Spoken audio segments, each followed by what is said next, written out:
Hello guys, this is BailsTeamX2.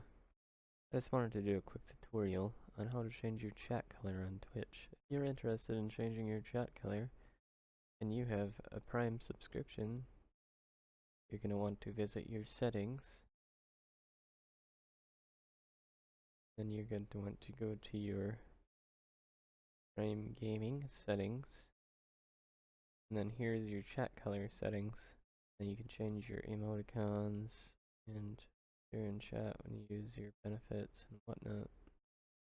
So that's how you can use, this is your Prime perks on Twitch if you have Amazon Prime. Anyways guys, thanks, this was a very short video, but thanks for tuning in. Take a moment right here, feeling like it's out gear, driving towards the sun with a rose and a gun, feel the wind in my hair.